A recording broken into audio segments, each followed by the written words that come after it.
শুভ সকাল। কেমন আছো সবাই? আশা করি সবাই ভালো আছো, সুস্থ আছো। এখন বাজে 7:30। আমি উঠেছি অনেক আগেই, উঠে একটু ভিডিওটা ভয়েস দিলাম। গতকালকে ভিডিও দেওয়া হয়নি বলে আজ সকাল সকাল এডিট করে রেখে দিলাম। আর একটু জয়েন দেওয়া বাকি আছে। জুই আজকে আবার আগেই ঘুম থেকে উঠেছে, উঠে কোথায় যেন গেল। জুই উঠছে না, উঠে কোথায় বা গেল। আর আমি দেখো কালকে তেল দিয়েছি চুলের মধ্যে, তাই চুলটা একদম চিপকে বসে আছে, কিন্তু চুলটা উঠছে ইদানিং, তো এই জন্য তেল দেওয়া জরুরি ছিল। অনেক দিন ধরে তেল দেওয়া হয় না বলে। এই যে আমার সোনামাটা, চল দেখি কোথায় গেল জুই।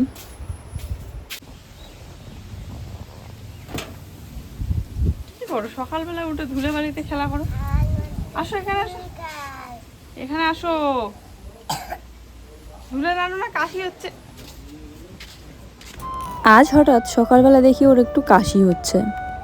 রাতে করে ইদানিং এতটা গরম পড়ছে, বিশেষ করে আমাদের এই ছাপড়া ঘরে এত গরম। রাতে হোক বা দুপুরবেলার দিকে হোক, যে সময়ে গরমটা পড়ে সেই সময়ে মানে থাকা তো এমনিতেই যায় না, গরমে অনেক অসুবিধা হয়, কিন্তু এই যে মশারির ভিতরে ঢুকলে আরও বেশি পরিমাণে গরম লাগে। আর মশারি তো না দিলে হয় না, মশা পোকামাকড় থাকে। রাতে ঘুমের মধ্যে যদি যে পরিমাণে টিকটিকি, আরশোলা, ইঁদুর এগুলো ঘুরে বেড়ায়, শরীরের উপরে পড়লে পরে ভয় লাগে। তো এই জন্য মশারি তো দিতেই হয়, আর মশারও খুব অত্যাচার। তো আর মশারি দিলে ফ্যান ছাড়া মানে অসম্ভব ব্যাপার। গতকাল রাতে এতটা গরম দিচ্ছিল, সারাটা রাত ফ্যান চলছিল বলে এই যে লেগে গেল ওর, জানি না কি হলো, সকালবেলা উঠে কাশি শুরু হয়েছে। আর সামান্য হোক বা বেশি হোক, ওর কাশি দেখলেই আমার ভয় লাগে, কারণ সামান্য থেকে কিন্তু হঠাৎ করে এতটা পরিমাণে বেশি হয়ে যায়। তো ভেবেছিলাম হয়তো বা একদম ঠিকঠাক হয়েছে, আর হবে না ওইরকম কাশিটা। কিন্তু এই যে সারাটা রাত ধরে ফ্যানের হাওয়া খাওয়ার পর, যদিও বা ফ্যানটার কিন্তু সরাসরি ওর দিকে দেওয়া হয়নি, একদম দরজার ওইদিকে মুখ করে দিই আমরা, যাতে হাওয়াটা দরজার ওই দিক দিয়ে বেরিয়ে যায়, আর যাতে সাইড থেকে আর কি হালকা হাওয়া লাগে, ঘরটা একটু ঠান্ডা থাকে। এই জন্য ফ্যানটা অন করে রাখা। আর অফ রাখলে আবার এদিকে এত পরিমাণে ঘামে, পুরো শরীরে ঘামাচি হয়ে যাচ্ছে। মানে কি করব, যেটা করব সেটাতেই জ্বালা বাচ্চা নিয়ে। তো যাক, ওর তো ধুলাতে অ্যালার্জি আছে, আর এখন তো একটু বড় হয়েছে, ধুলাবালিটা একটু কম নাড়ে। আগে কিন্তু দেখতে তোমরা সবসময় ও বেশিরভাগ ওই ধুলাতেই খেলতো, ধুলা ছাড়া উঠতেই চায় না। তো এখন ধুলাটা নাড়া সেরকম একটা সময়ও পায় না, কারণ টিউশন, স্কুল এগুলো থেকেই সারাটা দিনে ব্যস্ত থাকে। আর তার মধ্যে যেটুকু সময় খেলে, বাচ্চাদের সাথে খেলে, ধুলাবালিটা কম নাড়াচাড়া করে। তো এই জন্য শরীরটাও ঠিক থাকে। তো এই যে ধুলা একটু নাড়ছিল সকালবেলা উঠেই দেখি, তাই একটু বকে দিলাম, কারণ ধুলাতে ওর আরও কাশিটা বেশি হয়ে যায়। আজ স্কুলের জামাগুলো ওর একটু ধুয়ে দেবো। আজকে হচ্ছে রবিবার, তো রবিবারের সকালবেলাটা একটু দেরি করে উঠলাম, কারণ স্কুল নেই। তো দেরি করে বলতে ওই এখন তো গরমের দিন, বেশিক্ষণ পর্যন্ত বিছানায় শুয়েও থাকা যায় না। 7টা, 7:30, 8টা এরকম বেজে যায় আর কি। তো এখানে বাসনগুলো সব গুটিয়ে নিচ্ছে একসাথে করে। কয়েকদিন বাপরে, সকালবেলা স্কুল থাকার পরে এতটা সকালবেলা উঠতে লাগে, বিশেষ করে বাচ্চা তো একদম উঠতেই চায় না। তো একটু জল দিয়ে আমি প্লেন শিটগুলো একটু মুছে নিচ্ছি। ঠিক বলেছো গো, সকালবেলার এই প্রত্যেক দিনের একই কাজ না তো আমার শেয়ার করতে ভালো লাগে, না তো হয়তো তোমরাও দেখতে দেখতে বিরক্তি হয়ে যাও, কিন্তু না করলেও হয় না, কারণ মাসে একবার কি দুইবার হয়তো সেরকম একটা জায়গায় ঘুরতে ঘুরতে যাওয়া হয়। তাছাড়া তো এই বাড়িতেই সারাটা দিন কেটে যায়, সকালবেলা থেকে সারাদিন। আর বাড়িতে থাকা মানে তো বাড়ির কাজগুলো করতেই হয়। হাওয়াটা বেশ আছে সকালবেলা থেকেই, ঘুম থেকে উঠেই দেখি খুব সুন্দর হাওয়া হচ্ছে, খুব সুন্দর হাওয়া হচ্ছে।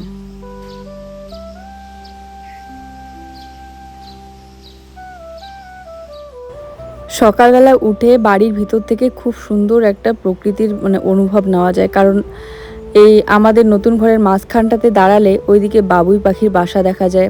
আর ওই নারিকেল গাছটাতে সকাল সকাল প্রচুর পাখি এসে কিচিরমিচির ডাক শুরু করে দেয়। আর তার সাথে মানে চারিদিকে দারুণ লাগে দেখতে, চারিদিকটা মাঝখানে দাঁড়ালে এখনই এত ভালো লাগে, কারণ খোলামেলা হয়েছে। আর যদি এই জায়গাটা একটা ছাদ থাকে, আর ওই সেই ছাদে উঠলে কতটা সুন্দর লাগবে ভিউটা দেখতে, জাস্ট ভাবো একবার। যাক, এটা তো মনে হয় স্বপ্নই থেকে যাবে। তবে আমি ভাবছি যে নিচটা কোনো রকম কমপ্লিট করতে পারলে উপরে টিনের চাল দিয়ে হলেও আমাদের থাকতে হবে। বালির খবর নিয়েছে, বলেছে যে কয়েকদিন পরে জানাবে, এখন বালিটা দিতে পারছে না। যাক, এদিকে বেগুনটা দেখো পেকে একদম টুলমুলে হয়ে আছে, হলুদ হয়েছে, তবে শক্ত আছে এখনও অনেকটা। আর সেদিন গতকালকে বললাম না ভিডিও দেওয়া হয়নি যেদিন, সেদিনকে দুইটা দিদিভাই আর দিদির মা এসেছিল, মানে 3 জন এসেছিল, জেঠিমার বোনের মেয়ে আর কি। তো বেড়াতে এসেছিল দিদিরা, তো এখান থেকে কয়েকটা বেগুন ছিঁড়ে দিয়ে দিলাম। আর বেগুনগুলোর যা কাটা, বীজ বানানোর জন্য, চারা গাছ বানানোর জন্য। আর বাড়ির পিছনের দিকে একটা বেগুন ছিল একটা গাছে, ওটা হলুদ হয়েছিল তোমরা দেখেছো, কিন্তু এখন আর নেই, হয়তো কেউ চারা বানানোর জন্য নিয়েছে। আর এতগুলো বেগুন করবোই বা কী, কারণ এখানেই এতগুলো আছে বাড়ির ভিতরে, একটা বেগুন হলেই একদম চারা অনেক হয়ে যাবে। তো আজকে আবার ফুলগুলো এত সুন্দর ফুটেছে, সবগুলো ফুলে দেখতে জাস্ট দারুণ লাগছিল। আর ফুলের গোড়া থেকে কয়েকটা ঘাস ছিল, সেটা তুলে দিলাম, কারণ ঘাসটা সার টেনে নেয়। আর তখন মানে এমনিতে এই কয়েকদিন ধরে এতটা গরম আর রোদ থাকার কারণে মাটিগুলো না একদম শুকিয়ে কাঠ হয়ে যাচ্ছে।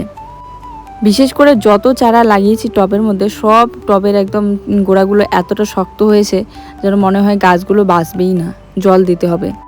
তো এই যে ঘর বারান্দাগুলো একটু ঝাড়ু দিয়ে নিচ্ছি। আর সকালবেলা উঠে কলের পাড়টাই আগে ঝাড়ু দিয়েছি আজকে, যেহেতু সকালবেলাটা একটু হাওয়া হচ্ছিল আজকে, তো হাওয়া হলেই পাতা পড়ে আর দেখতেও ভালো লাগছিল না, তাই আগে ঝাড়ুটা দিয়ে নিলাম।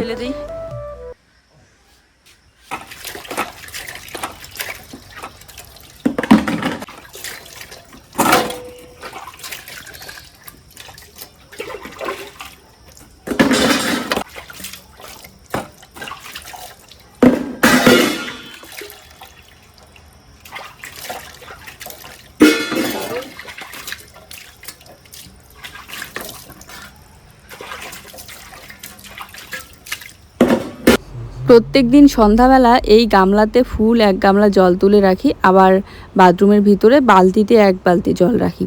আর বালতির জলগুলো তো ভালোই থাকে, অর্ধেকটাই শেষ হয়ে যায়, কিন্তু এই গামলার জলগুলো অনেক থাকে, কিন্তু ওই যে পাতা পড়ে যেহেতু বাইরে রাখা থাকে, নোংরা পড়ে, তো এই জন্য ফেলে দিই। ফেলে প্রত্যেক দিন আর একবার সকালবেলা করে গামলাটা মেজে নিয়ে জল ভরে রেখে দিই। সারাটা দিন তো এই যে টুকটুক করে বাসনপত্র মাজা ধোয়া করতেই লাগে। আর আজ সকালবেলা কলের পাড়ে এই বাসনের গামলা নিয়ে আসতে গিয়ে এমন এক কাণ্ড ঘটলো, মানে ঘরের যে ওয়ালটা, সেই যেহেতু যাওয়া আসার জায়গাটা অনেকটা সরু, ওয়ালের মধ্যে হাতটা লেগে একদম আঙ্গুলটার ছাল চামড়া উঠে গেল। আর তারপরে এসে এই যে বাসন মাজা জলটা যে এত পরিমাণে ধরতে ছিল ওই জায়গাটায় আঙ্গুলটাতে, কিন্তু তোমাদের সাথে শেয়ার করা হয়নি, কারণ একটু রক্ত বেরোচ্ছিল ওই আঙ্গুল দিয়ে, এতটা কেটে গিয়েছে। আমি এইদিকে কাজে ব্যস্ত ছিলাম বলে জুই আজকে একাই ব্রাশ করেছে, আমার আর করিয়ে দিতে হয়নি। ব্রাশ করে এই যে চলে এসেছে নিজে নিজে মুখ ধুইতে। আর ও স্নান করা, মুখ ধোয়া এগুলো একাই করতে পছন্দ করে, কারণ ওই যে জল নাড়ার কাজ, জল ধরতেও খুব পছন্দ করে, কিন্তু বেশি জল ধরলে আবার এই যে শরীর অসুস্থ হয় তাড়াতাড়ি। তো তারপরে এসে একটু চা বানিয়ে নিচ্ছি দুজনের জন্য। চা বানিয়ে নিচ্ছি 1 কাপ করে। আর এখানে জুইয়ের জন্য দুধ রেখে দিয়েছি, রাতের দুধ, এটা জাল দিয়ে রাখলাম। আর তার সাথে এখানে একটু আটা গুলিয়ে নিচ্ছি, ওর জন্য গোলা রুটি বানিয়ে দেবো। আর আজকে কোনো সবজি অ্যাড করিনি এখানে, আজকে লবণ আর সামান্য একটু চিনি দিয়ে গুলিয়ে বানিয়ে দেবো। ভাগ্যিস যে আজকের দিনটা রবিবার, স্কুল বন্ধ, না হলে আজকেও গরমে বাচ্চার অবস্থা টাইট হয়ে যায়। আর এই যে কয়েকদিন স্কুল সকালবেলা ছিল বা বন্ধ ছিল, তখন আবার প্রত্যেক দিন বৃষ্টি হতো। এখন আবার এতটা গরম, এখন এই 10টা 11টা স্কুল। ওই যে দেখো মুখ ধুয়ে এসে কোথায় বসে আছে। আজকে এই গোলা রুটিটা বানানোর জন্য এখানে কিন্তু কোনো রকম তেল দেইনি, আজকে এমনিতেই বানিয়ে নিলাম। আর সেদিন তেল দিয়েছিলাম, কেননা এমনিতে বানালে অনেকটা সময় লাগে, বিশেষ করে এই কড়াই কতক্ষণ থেকে দাঁড়িয়ে আছি, একটু একটু করে ভাজতে অনেকটা সময় লেগে গেল। তেল দিলে একটু তাড়াতাড়ি হয়, তাই সেদিন সামান্য একটু তেল দিয়েছিলাম। আর তাছাড়া শশা একটু ভেজে খেলেও সমস্যা নেই। তো আবার বাজার থেকে আজকে নিয়ে এসেছে মাছটা প্যাকেট থেকে ঢেলে রাখি, এখন তো ভাজবো না, একটু পরে। মাছ বলো আর মাংস বলো বা যে কোনো সবজি বলো, প্যাকেটের মধ্যে এই গরমে বেশিক্ষণ রাখলে তাড়াতাড়ি নষ্ট হয়ে যাবে। এতটা নিয়ে এসেছে, একবারে আমাদের 2 বেলার জন্য হয়ে যাবে। 2-3 পিসের মতো রেখে দেবো, রাতে তাহলে ঝোল বানিয়ে খেতে পারবো। ভেজেই রাখবো, কারণ কাঁচা তো আর রাখা যাবে না এতক্ষণ পর্যন্ত।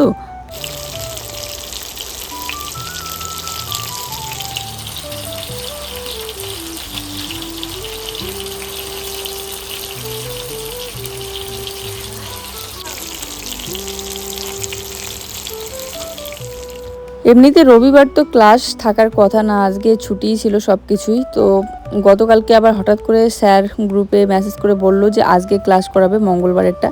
তো এখন নিয়ে যেতে হবে আমাকে, কারণ ইদানিং আমি যাওয়া শুরু করেছি যেহেতু, তো আমি যাই, গিয়ে ওখানে বসে থেকে দেখি কি করায় না করায়, আর একটু হলো বুঝতে পারি যে জুয়ের কোথায় কোথায় কি ভুল হচ্ছে, সেটা বাড়িতে এসে ওকে বলি।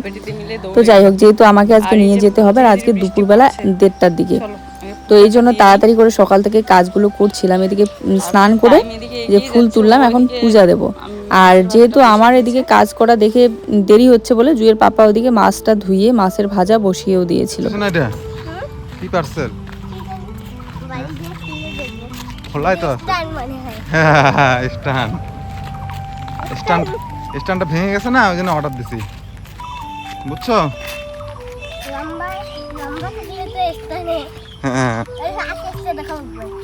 হ্যাঁ আকাশটা, ওয়াও কি সুন্দর আকাশ।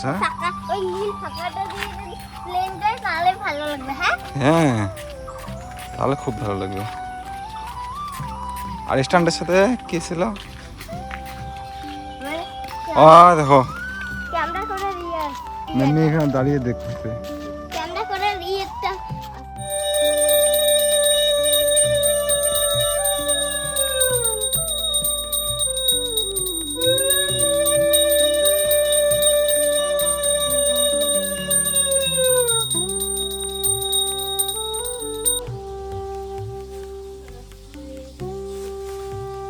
তো পূজা দিয়ে দেখি ওইদিকে মাছের ভাজাটা করে নিয়েছে।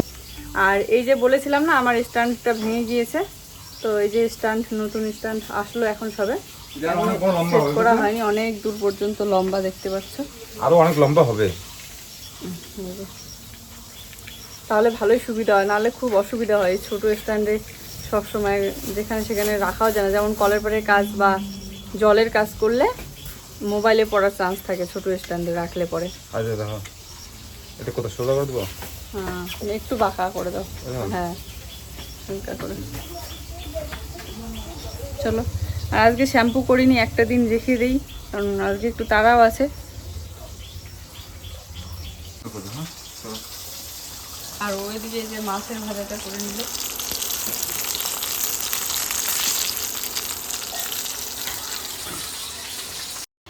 তারপরে একটু ক্রিম লাগিয়ে ফ্রেশ হয়ে নিয়ে এই যে জামা কাপড় বের করে রেখে দিয়েছি সেই সকালবেলা, এখন ধুয়ে দেবো।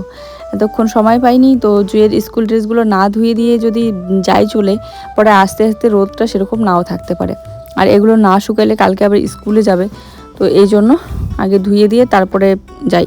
আমি দেখো মাছের ভাজাটা করলে করতেই পারতাম, কিন্তু সময় মতো হয়তো সব কাজই কমপ্লিট হতো, কিন্তু ওই যে বাচ্চাকে খাওয়ানো প্লাস নিজে খাওয়া, এই সময়টুকু পেতাম না, ওরকম করে না খেয়ে যেতে হতো। আর এই দুপুরবেলাটা একটু খিদেও পায়, কারণ ছুটি হইতে হইতে ওই 2:30 3টা এরকম বেজে যাবে বাড়ি আসতে। তো যেহেতু ও বাড়িতেই আছে আর ফ্রি আছে, তো দুজনে মিলে করলে কোনো সমস্যা নেই, বরং কাজগুলো তাড়াতাড়ি হয়। এই দেখো এখানে একটা চাল কুমড়ো হয়েছে চালের মধ্যে, আর ডগাগুলো এভাবে ঝুলে থাকাতে দেখতে দারুণ লাগছে। এদিকে আবার কয়েকদিন একটু ভারী জামা কাপড় মেলে দেওয়াতে বাঁশটা দেখো এতটা লম্বা হয়েছে, আর যেহেতু অনেক দিনের এটা পুরনো বাঁশ, ভেঙে গিয়েছে মাঝখানটাতে, একটু বেঁধে দিয়ে ওরকমই আর কি জামা কাপড় মেলে দেওয়া হয়। তবে বৃষ্টিতে ভিজতে ভিজতে না একদম কালি টাইপের হয়ে গিয়েছে বাঁশটা, তো সাদা জামা কাপড় একটু উল্টিয়ে না দিলে পরে কালি ভরে যায়। তো এখানে আলু ভাজা হচ্ছে আমাদের।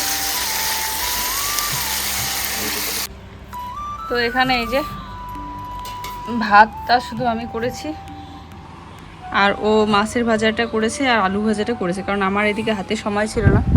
আসো নিচে আসো, জামা ঠিক করো। জুইকে এদিকে স্নান করিয়ে রেডি করে দিলাম, তো এই জন্য মানে ওইটুকু টাইমের মধ্যে এদিকে এটা সেটা করা হয়, কিন্তু এই যে রান্না করতে গেলে এদিকে আবার জুইকে রেডি করানো হয় না, টাইম নেই, তাতেই প্রায়। এ বাবা, আকাশটা দেখছো কত সুন্দর লাগছে। আজকে বৃষ্টি আসবে তোমার? বৃষ্টি আসছিল তো। আসার সময় জুয়ের পাপা বলছিল যে টোটোতে যাও, তো আমি বললাম যে সাইকেলটা আছে, এই সাইকেলে রেখে দিয়ে আসলেই না হয়, টোটোতে যাওয়ার কি দরকার।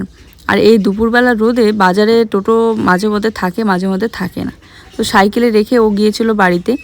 আর এখন ছুটির সময় ওকে ফোন করলাম, বলছে আসতেছে। এত রোদে পায়ে হেঁটে যেতে একদম ভালো লাগে না। Good afternoon. তো এখন প্রায় 5টা বাজে, কারণ আজকে খাওয়া দাওয়াটা অনেকটা আগে হয়েছে, তাই ও নিজে চিরা ভাজতে।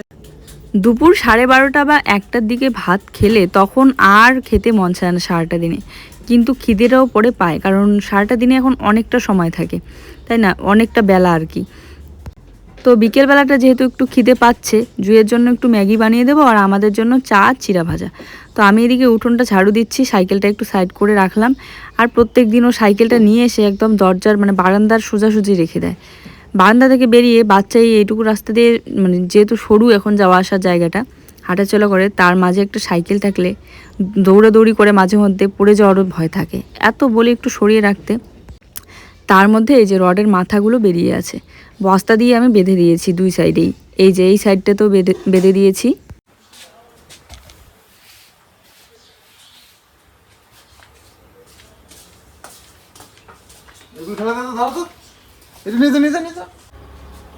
এই দেখো বাপরে, সেই সুন্দর কালার।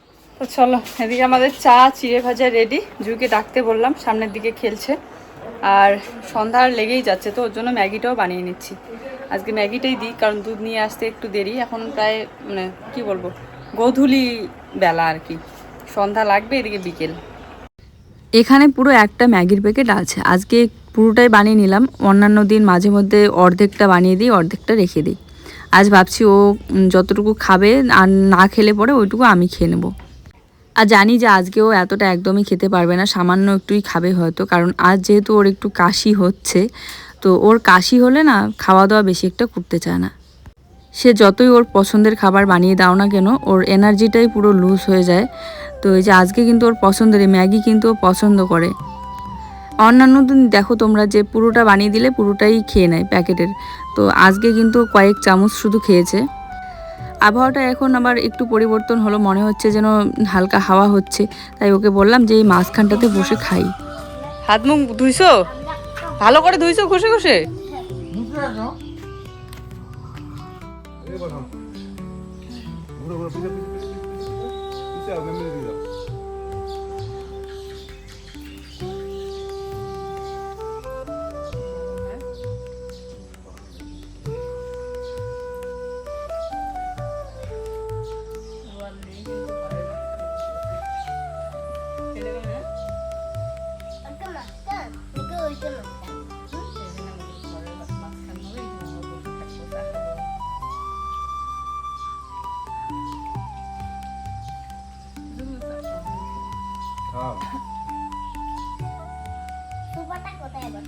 ওরে বাবা, শুনছো?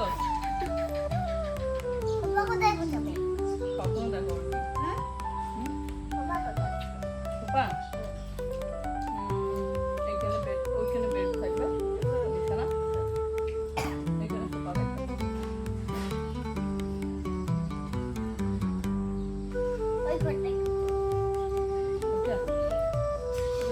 নাচ শিখবে, আয়না লাগাই দিতে।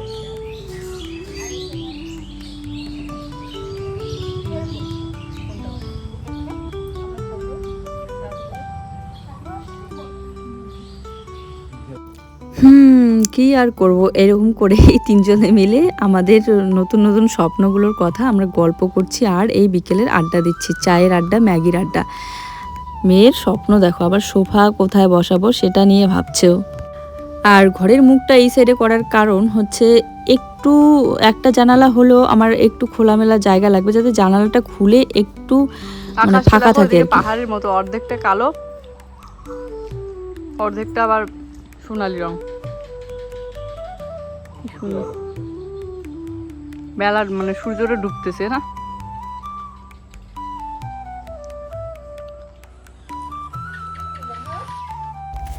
আজকে সারাটা দিনে সব থেকে বেশি যে জিনিসটা ভালো লাগলো, প্রকৃতির এই সৌন্দর্য, মানে আকাশ মেঘগুলো এত সুন্দর করে ফুটে উঠেছিল সারাদিনে, বারবার ইচ্ছে করছিল যে দেখে থাকি আর তোমাদের সাথেও শেয়ার করি। যাক, তারপরে এই যে সন্ধ্যাবেলাটা একটু বিছানার চাদরটা বিছিয়ে মানে ঝেড়ে ঝুড়ে টান টান করে বিছিয়ে রাখি। আজকে চেঞ্জ করতে চাইলাম, কিন্তু একবারে কাল সকালবেলার দিকে চেঞ্জ করে এটা একটু ধুয়ে দিতে হবে। অনেক কয়েকদিন হয়ে গেল এটা বিছানোই আছে। আর সন্ধ্যাবেলা লাগতে না লাগতে ওকে পাঠিয়ে দিলাম বাবাদের বাড়িতে, কারণ বাবাদের বাড়ি থেকে দুধ নিয়ে আসবে। এখনও বাড়ি থেকেই নিয়ে আসে, কারণ বাবা মাঝে মধ্যে যে ভুলে যায়। এই যে সন্ধ্যাবেলা একবার বিছানাটা ঝাড়লেই বর্তমানে আমার সারাটা দিনের কাজ শেষ, তারপরে একটু রেস্ট করব। তো দেখো আমার কড়াইয়ের মাঝখানটা এভাবে কিন্তু পুড়ে গিয়েছে। তো এই যে কড়াইটা গরম করে তেল দিয়ে দিলাম, ভাবছি মাছের ঝোলটা বানিয়েই ফেলি। এখন বাজে রাত 8:30, আর ওই তো 4 পিসের মতো মাছ রেখে দিয়েছিলাম রাতে যাতে হয়, তো সেটাই ঝোল বানিয়ে এখন খাওয়া দাওয়াটা করে নিই। এদিকে শিলনোড়াতে মশলা বেটে নিলাম। বানিয়ে ফেলি। এই যে মশলাটা বেটে নিলাম, এখানে কাঁচা লঙ্কা দিয়েছি, পেঁয়াজ বাটা আর হচ্ছে জিরা বাটা, আর একটুখানি আদার টুকরো দিয়েছি, আদা বাটা। তো কালো জিরা একটু ফোড়ন দিয়ে মশলাটাকে ভেজে নিই। তখন কলের পাড়ে বাসন নিয়ে যাচ্ছিলাম সকালবেলার দিকে, ওই গামলাতে করে। কলের পাড় যাওয়ার রাস্তাটা যেহেতু অনেকটা সরু হয়ে গিয়েছে, পাকা ওয়ালের মধ্যে লেগে হাতটা একদম ঘষে গিয়েছে, পুরো চামড়াটাই উঠে গিয়েছে। তখন বেশি একটা ব্যথা বোঝা যাচ্ছিল না, কিন্তু এখন দেখো।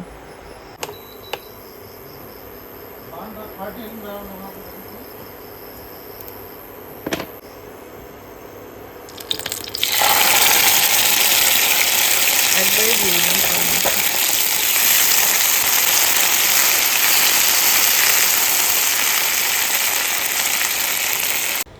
এই দেখো 4-5টাতে তেল মশলা সব ছড়িয়ে ছিটে পড়ছে। ফোড়ন দিলেই এরকমটা হয়। একটা দিন গিয়ে এখন সবে মনে হয় বাইরে হাওয়া হচ্ছে। তো আমরা এই যে টিভি দেখছি, হাওয়া হচ্ছে নাকি? সেই হাওয়া হচ্ছে না? ওই জন্য তো ভাবলাম কি এত হাওয়া হচ্ছে, কি দুলতেছে। ভালোই হলো, সারাটা দিন গরম পড়লো না খুব। চলো আজকের ভিডিওটা এই পর্যন্তই। সবাই ভালো থেকো, টাটা, শুভরাত্রি। দেখা হচ্ছে নতুন ভিডিওর সাথে।